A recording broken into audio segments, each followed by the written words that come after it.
O cristão e a corrupção.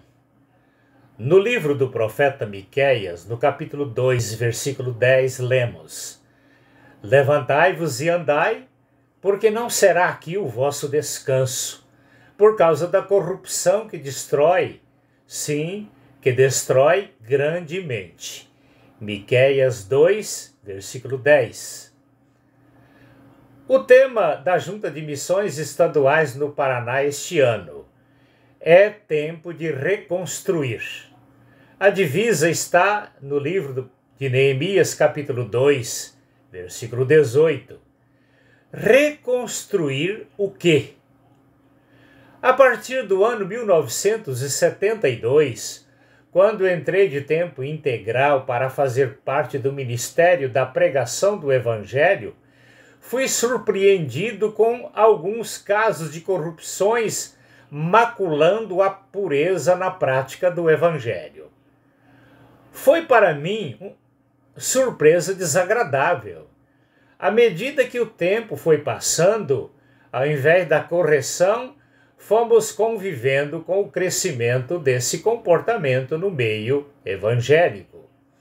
Certo dia, por volta do ano 2005, num novo campo missionário, abasteci o carro e, após solicitar uma nota fiscal para a prestação de contas, fiquei estarrecido com a pergunta do frentista: qual o valor da nota? Surpreso, lhe respondi: o mesmo valor registrado pela bomba. Foi quando ele me disse que aquela atitude minha era anormal. Foi quando ele me citou maus exemplos em tese, dizendo: em geral, as pessoas abastecem em nome de empresas R$50, por exemplo, e pedem uma nota de 80 ou mais. Questionando, lhe perguntei: tem crentes praticando esse tipo de jogo sujo?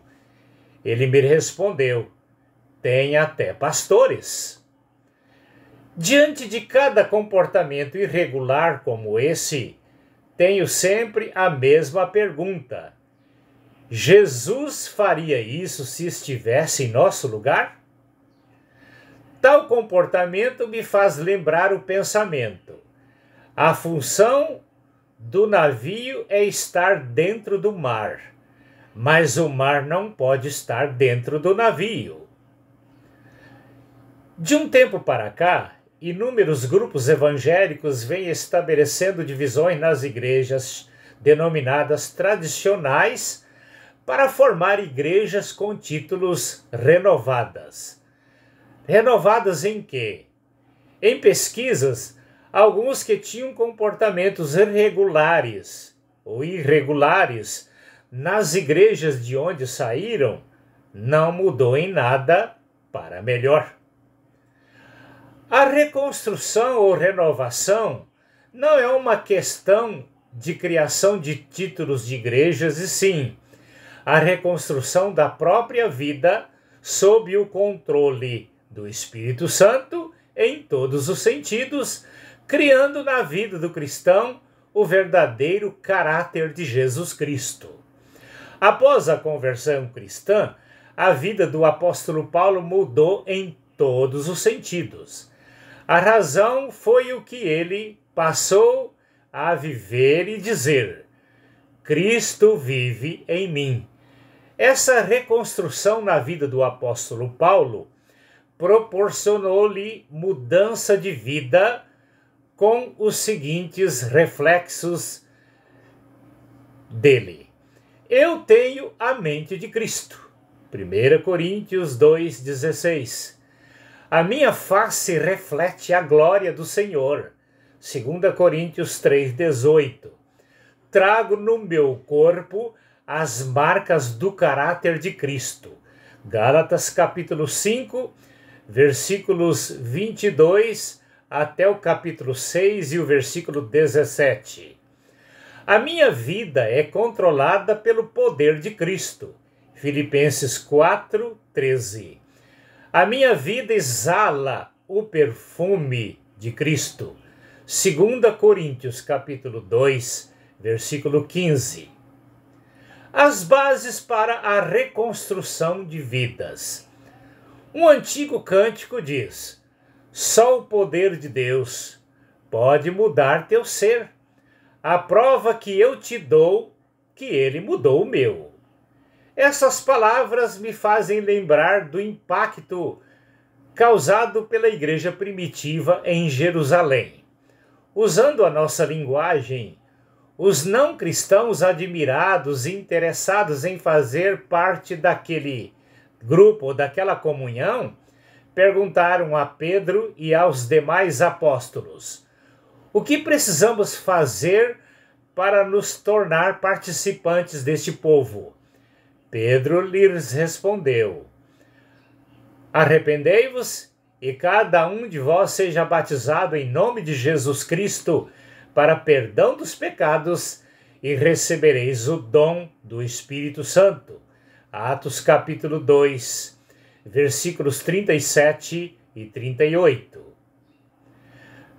Para construir vida para o reino de Deus, é preciso reconstruir as nossas vidas cristãs, admitindo 100% o poder do Espírito Santo em nossas vidas, fazendo em cada um ou de cada um de nós um ponto de atração para atrair vidas para Jesus Cristo. Certa ocasião, ouvi uma observação desafiadora para o nosso tempo. Em Jerusalém, a igreja caía na graça do povo. Hoje, a igreja cai na língua do povo, movidos pelo comportamento irregular de alguns. O versículo básico nos diz: levantai-vos e andai, porque não será aqui o vosso descanso, por causa da corrupção que destrói grandemente. Miqueias 2, 10. A reconstrução cristã começa na família.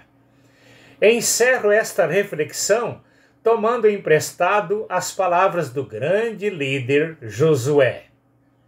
Agora, pois, temei ao Senhor e servi-o com sinceridade e com verdade, e lançai fora os deuses aos quais serviram vossos pais além do rio no Egito, e servi ao Senhor. Porém, se vos parece mal servir ao Senhor, escolhei hoje a quem sirvais, os deuses dos amorreus em cuja terra habitais. Porém, eu e a minha casa, ou a minha família, serviremos ao Senhor. Josué 24, versículos 14 e 15. A corrupção está aí matando especialmente o nosso país. A igreja evangélica está minada com essa doença moral. É hora de buscar uma reestruturação espiritual para nos constituir modelos de vida cristã de fato e de verdade, porque muitos estão vivendo a vida cristã do faz de conta.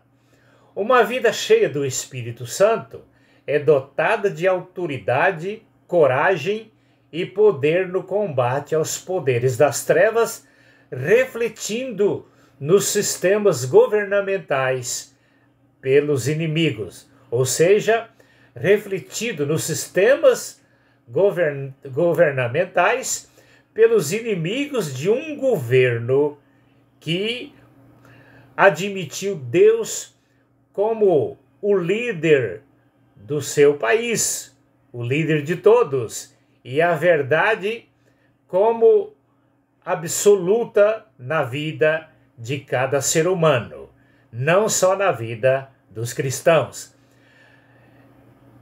É impressionante quando muitos cristãos, entre aspas, são precisos receber lições de vida cristã na vida de pessoas que nós não reconhecemos cristãs. Mas isso está acontecendo hoje. Então, meus prezados e queridos irmãos e ouvintes, não só os cristãos, mas todos precisam buscar em Jesus Cristo a reconstrução de suas vidas para que possamos combater nesta guerra do bem contra o mal.